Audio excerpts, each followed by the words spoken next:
Both ideas, which are supremely right and supremely wrong, have a tendency to blossom. Those which are right because the more you listen to them, the more inspired you are, and the more you realize the beautiful and harmonious complexities of the ideas which you're presented with. Those which are wrong have this eternal quality of a car crash. It is beautiful in the mess they make, and you can't look away. You have to know how they fail in each minute detail. When I saw a video by Burger Krieg titled "Patriarchy is not about denigrated women?" I knew it had to be either one or the other. And I was right. Welcome to Elements of Deracinations Specials 1. Patriarchy is good, actually. Before we get into this, however, we need to address a very important concept, that of crimes against ideology. You may be wondering, What are you talking about? What is this? This is absurd. I understand. Crimes are usually against people. Who could be wrong when no person is involved? But this is exactly why we need to address this. Crimes against ideology is a phenomenon I noticed about political partisans, and it works like this. You have your ideological premises of what is good and how people should act, this rule set of, it could be anything. The rational man, meritocracy, equality, anything which is part of an ideology, but it can only have crimes against it when people become insulted at the very idea that anyone wouldn't act according to it. Like all they need to do is tell outsiders this thing existed and that's job done. They'll believe in it and act according to the ideological element. But people likely won't, and what makes it truly a crime against ideology is the fact that the partisan will not try to figure out what reason outsiders have for not doing the ideological point, especially if their reason doesn't neatly fit into the ideological framework, but instead they consider that their ideology is right above the person who acts differently than the theory or the philosophy they like stipulated. And they'll ignore any facts which contradict or undermine said ideology. In a sense, making a provocative statement and then acting like when people object to it, that is proof that your statement is right and you are justified in not caring about dissenters. Burger Krieg is a commentator often lauded, even in his first comments under any video he makes, for the nuance he displays, and he's definitely not unpleasant to listen to. Not combative, not self-important, not passive-aggressive as other figures you either have seen or will see on my channel. But he reeks of crimes against ideology. With all his non-standard script descriptions and interpretations, he always stops short of actual insight when it comes to gender, and, even though we won't address this today, on socialism as well. Even though he does explain himself dutifully on fiction and other less polarized topics. Now, his title is entirely a gaslight, done for clickbait. The contents of his video only put forward the idea that patriarchy is belittling, it's condescending, it's oppressive in ways only feminists believe, and no patriarchs would agree with. He also acts as if he's this great and needed voice, bringing to leftism this heavily ignored theory of a guy who released the book Burger is talking about for a big chunk of the video in 1967. The book, by the way, has always been beloved by leftists, and they constantly said how what's in it is needed to do, and you'd think that if they invested so much into the idea in it, they'd actually do it and not need constant reminders of it. It's almost as if their support for the book is done for status and to appear enlightened and compassionate, not because it is actually what they want to do. I mean, if your movement has 6 decades to listen to a very popular thing, the fact that you're not doing it is probably a point against the truth of your professed beliefs. Pretty much all leftists, pretty much all the time, all say the exact same things at each other, what is needed, what they want to do, what leftists are not doing properly, things which leftists always believed and liked, and they all act as if they're trailblazers for bringing up things no leftists ever thought of. I honestly cannot tell how they're capable of such hubris. It's not the first time I see a Burger Krieg video about gender and I'm disappointed, but it's like, the more leftist he becomes, the worse he gets at it. So, With this preamble out of the way, let's go see what he has to say about patriarchy not being about oppressing women. What are you talking about? What is this? This is absurd. Patriarchy is not about denigrating women. I mean, what else is it about then, if not that? You're not making any damn hecking sense, boyo. My reaction was literally the opposite of the intro. Thinking distinctly of patriarchy as opposed to barbarism and not having a civilization would lead you to that. Now I will present to you my exact thought process into being motivated to make this video response. What I mean, of course, is that patriarchy is about hating femininity. And femininity does not always mean women. Me, when I hit my head in the sharp end of a hammer. It's clear that you don't understand neither femininity nor patriarchy's view on it, but I'm just teasing this out now. I'll be more explicit later in the video. This is why the whole thing is called feminism. Patriarchy being about the suppression of the feminine, the empowerment of the feminine is the natural, logical response to this. And the way to empower the feminine is obviously by having women act like brutish men. To be noted here, at this point I was literally one timestamp away from beginning to systematically take notes on the video to make this script and release apparently today. This reveals the problem with these boxes, as you may have intuited. They're arbitrary. They're completely arbitrary. There is in fact nothing natural about the distinction between masculine and feminine. And there it is. This level of opposite of reality needed a reality check. We'll get back to that in just a bit. It's the emerging consensus of many people's views aligning that makes a trait feminine. Even if you disagree that something is feminine, you will be aware and reminded of the fact that the rest of society does not think this. And you will have to live in that society. It's also not identical to the identity of man or woman. Masculine and feminine describe the idealized identities for men and women. Patriarchy needs this disparity. Their idealized version is true, but what led to it, their arbitrary, it's not.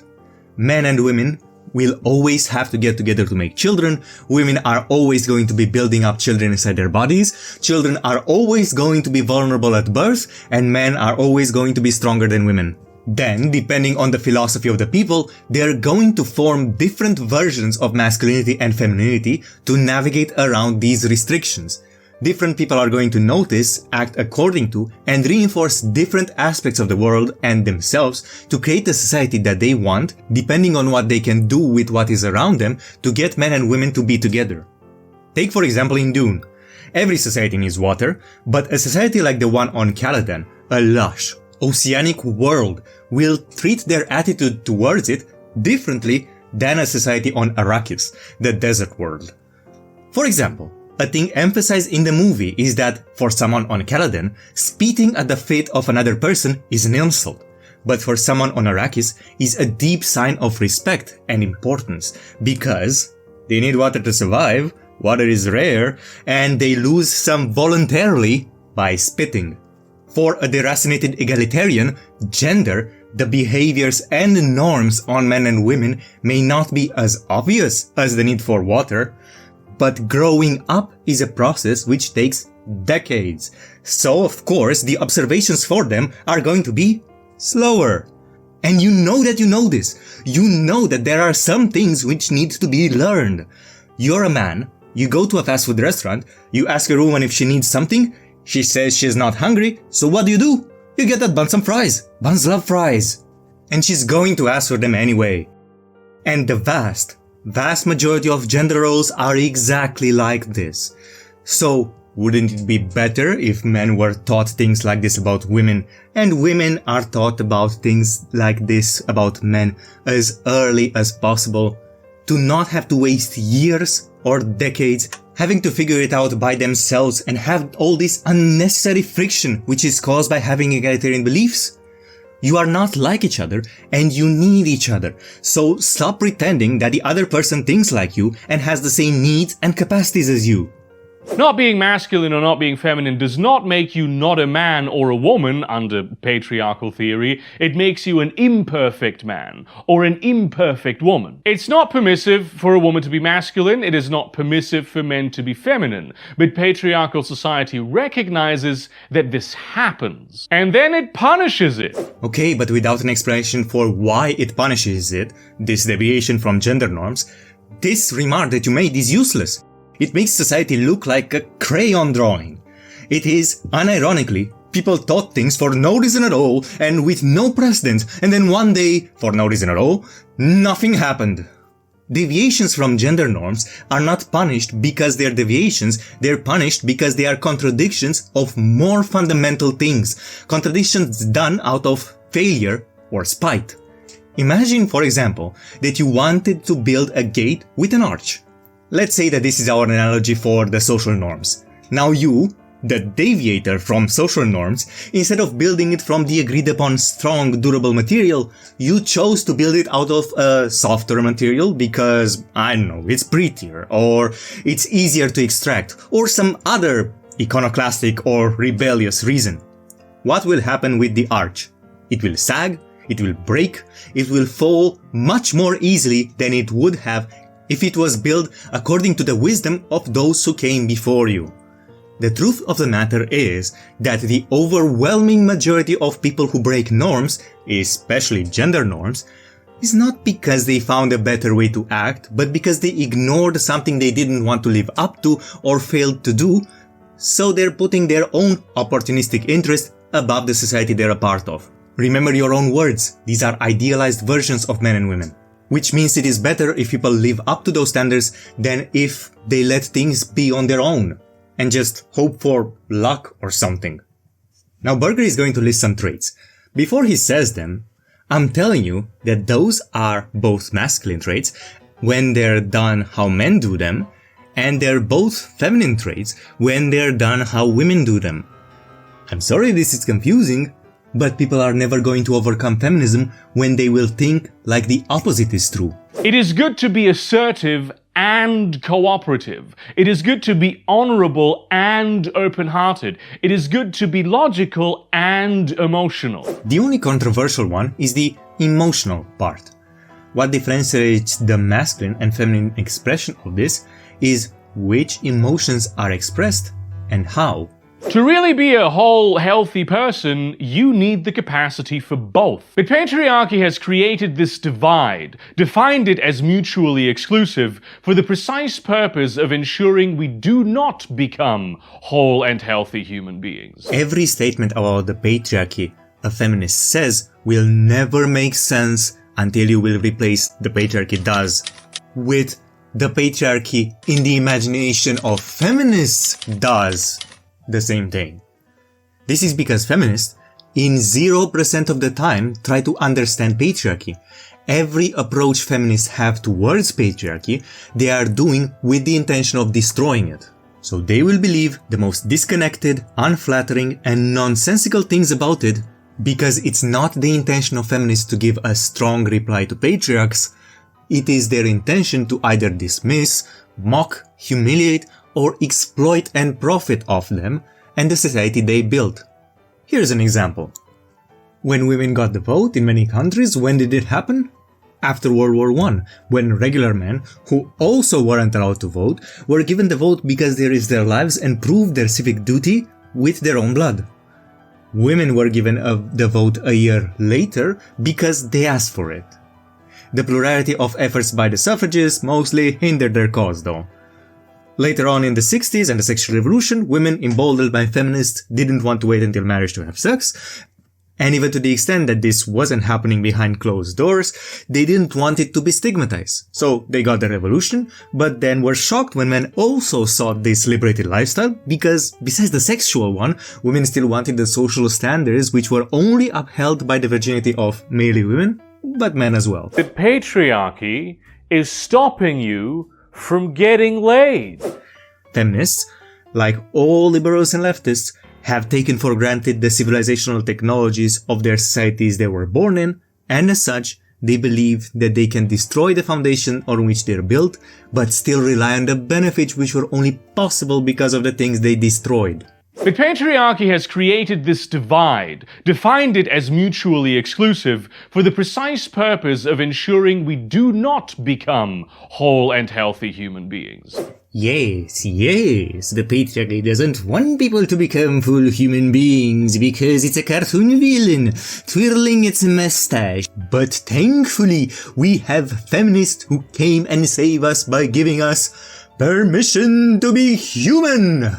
Patriarchy severs us all into half people. It just takes different halves so that we may no longer recognize each other as one and the same. Yes, this is totally not something 100% contradicted by myself earlier. Not when I said that those traits can be either feminine or masculine if they're done like men do them or like how women do them. Yep, definitely, absolutely. See what I mean about definitions created to destroy concepts? And here's where the denigration comes into play. Though the cut is vertical, patriarchy imagines it as horizontal. Patronizingly, we say that the masculine and the feminine are just two things that need each other, but we all know that the traits in the masculine category are the better ones. Oh no, I see where this is going. You know, because of nearly a century of feminist propaganda, the average person will find it very surprising that I'm the patriarch, you're the feminist, and I have a more positive mental image of women than you do. But let's see that in action.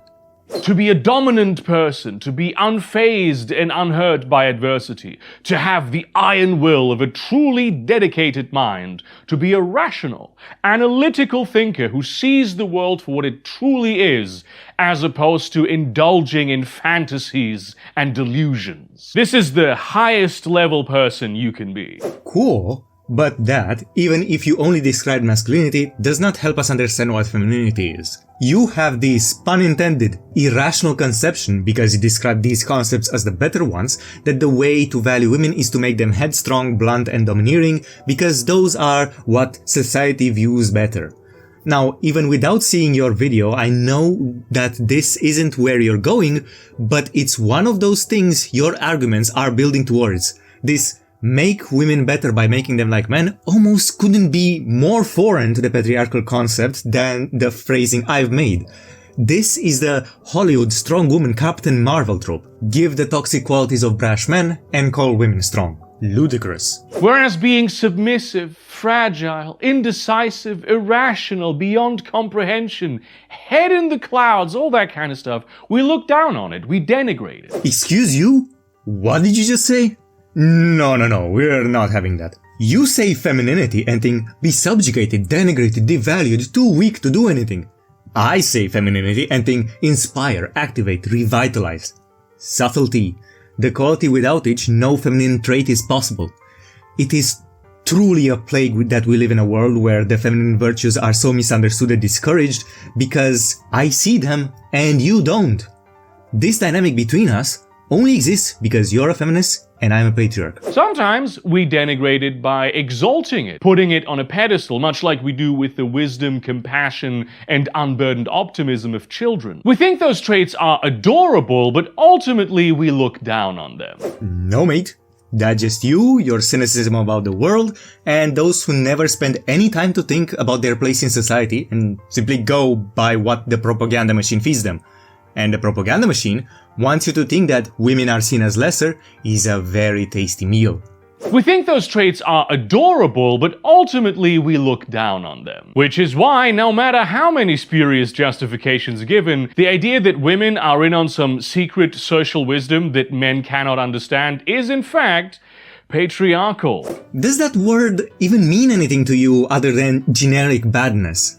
Your concept of patriarchy is entirely incoherent and you hallucinate things about it out of convenience to dismiss it. If a class of people has knowledge inaccessible to a group that rules, that is an undermining quality which inherently challenges their rule. If patriarchy is about tyranny, which it isn't, but you keep circling those waters, then the perspective that women have a type of social wisdom which is incomprehensible to men sabotage their competence, the competence of men, and their legitimacy as rulers. Regardless of how much you try to make it seem that way, Burger, patriarchy and any other system which uses power is not in fact suicidal just because you're an anarchist. We infantilize femininity, we indulge it within the corral that we have defined for it, pat ourselves on the back for putting women in cages. But outside that gilded cage, in the real world, we consider it detrimental, even dangerous, to have feminine qualities. No, we don't. That's the perspective of someone who doesn't have a concept of femininity and views it as an afterthought to throw in the leftover human qualities. No person who respects one's own civilization would do something so foolish. It then makes sense why these portrayals of society are done by oikophobes, trying to agitate people into turmoil, conflict, and revolution. For those who see what's going on, what you're saying is pitiful. Chastity and humility are, for instance, not the greatest masculine qualities, even if we sometimes like to pretend they are when coupled with greatness. Do you just wake up and you hallucinate the things you like and don't like into and out of existence? Did you forget the more than a millennia of Christian dominance over Europe in which chastity was one of the 7 heavenly virtues? Or did your mind blank out about the history between the 5th and 15th century in its entirety? Is your knowledge of our era after the antiquity just the Roman Empire fell, blank space, the Christians attacked the Middle East, there was a Black Death, the Europeans were cruel to the Africa and the Americas, someone sponsored some paintings and statues, the steam engine was invented, people began liking flags, whites did unspeakable things to the Jews, we discovered human rights and that the planet should not be on fire, someone made the computer present day? I'd like to know what you would be insulted that I missed in your understanding of history here. You clearly are not demonstrating that you think of history more than at this level if you think that chastity and humility are not seen as great masculine qualities on a continent defined by them being that. Your ancestors are writing in their graves when you say such thick-headed lies. Being chaste is not valuable to incels. It can only be that if you are otherwise masculine enough to be desirable. Much like humility is valued in men who are highly accomplished, not so much in idiots. Society did not start 20 years ago, you mumbling buffoon. Being a member of the clergy, for instance, a Catholic priest or monk, can redefine chastity and submission to God as virtues. They're still feminine qualities, and let's be serious here, the idea that all priests are secretly gay is hardly new. You know what? I'm just going to skip all the schizophrenia until something noteworthy is spoken again. But with the identity of priest, it can become virtuous in a masculine sense. Submission to God in practical terms comes with the power of speaking for God, and is thus offset by a gain in masculinity. Oh my god. Oh my god. Sorry, I couldn't help myself. I need to address this schizophrenia before moving on. Let's hear that again. But with the identity of priest, it can become virtuous in a masculine sense. Submission to God in practical terms comes with the power of speaking for God, and is thus offset by a gain in masculinity. Only an atheist would believe that, you dolt. You know what? I'm going to change my review of this guy. He's only present when he's not talking about things that matter or are controversial. Niceties. Because this is dark. Physiognomy powers? Activate. And look how boiling with anger he is. Similarly, a woman who is a mother in certain situations is allowed to be physically protective of her children, even be celebrated for that. What on earth else is a mother supposed to do? The hell do you think being nurturing and comforting is other than protection? It's a masculine quality, but she's using it to further her duties under patriarchy. You heard it here first, folk. Women protecting their children is patriarchal. Okay. Whew. Let's skip the schizophrenia for real this time. I can't stand when leftists hallucinate things to pretend not to understand things, or worse, when they do it to pretend to understand things. The real kicker is when negative qualities are assigned to masculinity and positive qualities are assigned to femininity. Violence, for instance, is innately masculine. To be skilled at violence is one of the highest masculine ideals, in fact. You cannot grow up as a boy and escape it. And one of the many sources of secret shame for men is that they reckon they're not good at violence. This is why men spend so much time imagining themselves as heroes in violent scenarios, to soothe that insecurity of not being masculine enough. It's not even funny how much we are fighting enemies who deny the logical law of identity, or rather causality in this case. If you believe things happen for no reason at all, then of course any beliefs would make sense to you, such as the belief that men want to overcome violent situations out of insecurity, not because maybe they think certain things are important and they need to be protected. Thus, when those things are in trouble, they're the most likely person who can do something about it. We die tonight. Mankind dies with us. No, it must be because of peer pressure and shame. Psychology is a scam to turn more people into psychologists. Going to therapy is just gaslighting meant to turn you into liberal, and I can't stand it. To be a masculine man in patriarchy is to be an instrument of violence. And that is why we exalt violence as sort of an unfortunate virtue. Inversely, to be cooperative is a fantastic quality.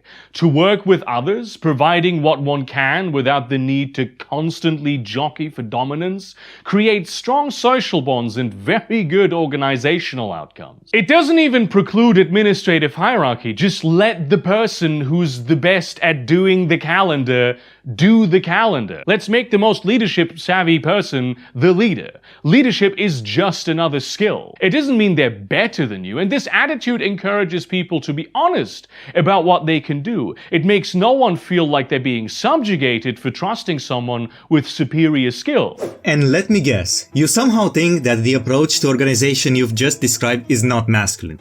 Please tell me you believe you said what you just said as a counterexample to patriarchal masculine relations. It would be the funniest thing ever. There is no need for a dominance hierarchy in cooperation. They're just too precious. Just too perfect.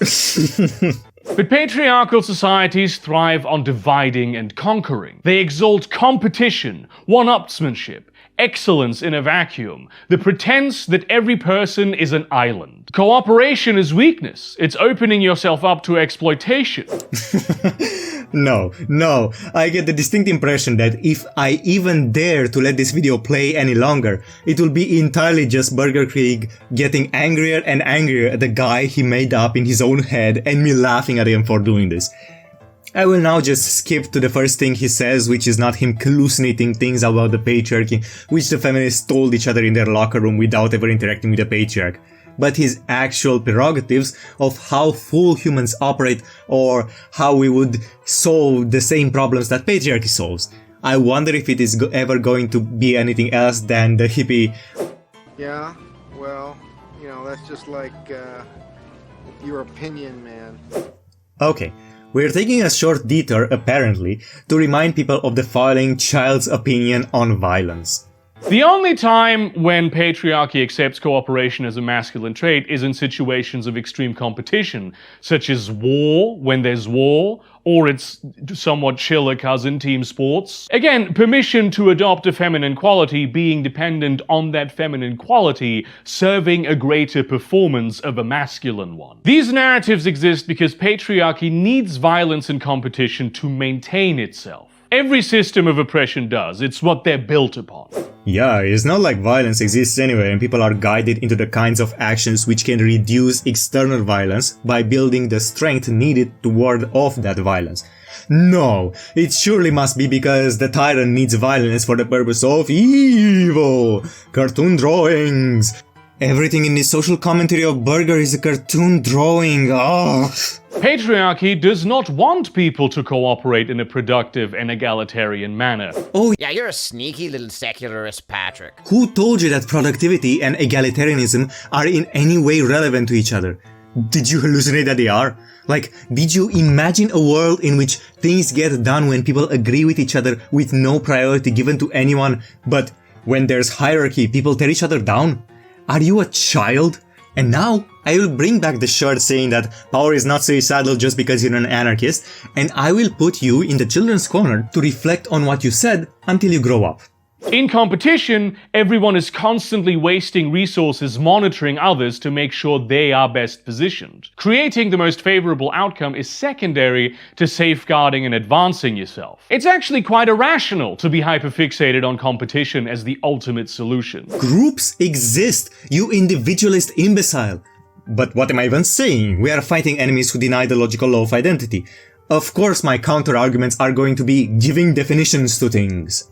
And here is where we come to the third trick patriarchy pulls by creating these two distinct categories. Even though it is irrational to cling to the assumption that competition is better than cooperation, being irrational is in the feminine category of qualities. Burger, please, just talk to a patriarch, you're embarrassing yourself. I will come to your channel for free because your public image needs to be saved from yourself. We are watching a massacre a man does on himself.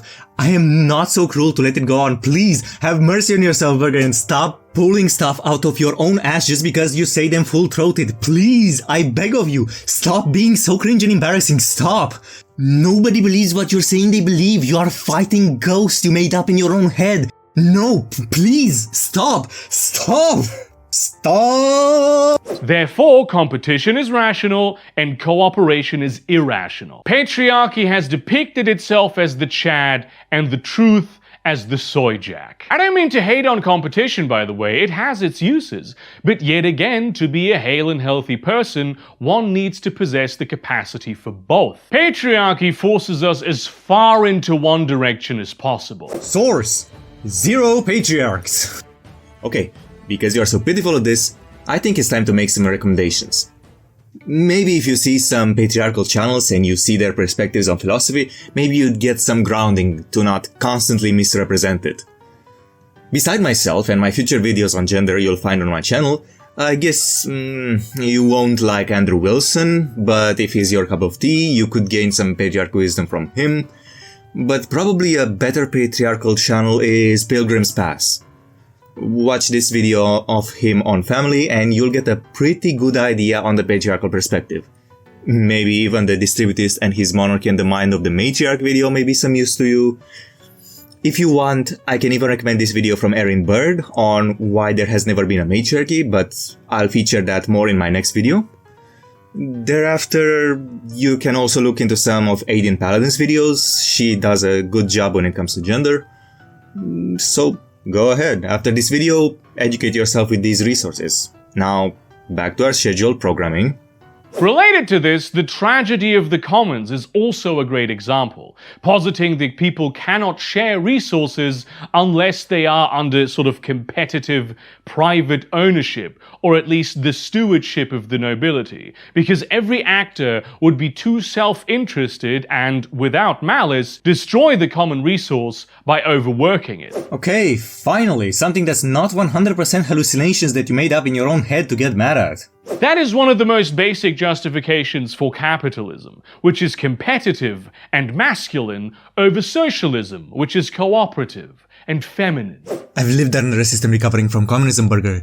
When private property is abolished, most people, disproportionately the laziest of the people, think that everything in the common pool is something they deserve because that is the people's resources, and each of them is one of the people. You must have relatives or friends who lived in East Germany. It's not actually possible for you not to know that when, for example, there is one water meter in an apartment block, nobody bothers saving water because they are going to pay for the consumption of the people who waste anyway. So why ration if you're the only one going to suffer? This is how most people think. Communism doesn't work because Lysenkoism is false. But it turns out this is just something some guy with a beard said once. It's simply untrue. It just doesn't happen that way in the real world. And unlike socialism, which is not just what some guy with a beard said once. I'm sorry, lads and lasses, I have to do it.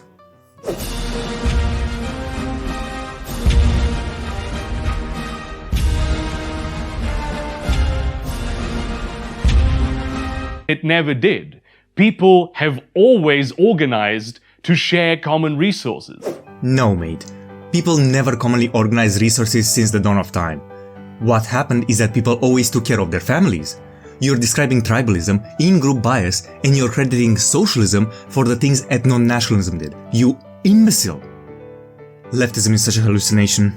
And just as patriarchy has changed and adapted over time to accommodate cultural shifts and altered realities, it has continued to do so in a Western world that, by and large, thinks that feminism and the liberation of women is actually kind of a good thing. Okay, I believe that maybe we're going to run into a now he begins describing his vision of the world scenario.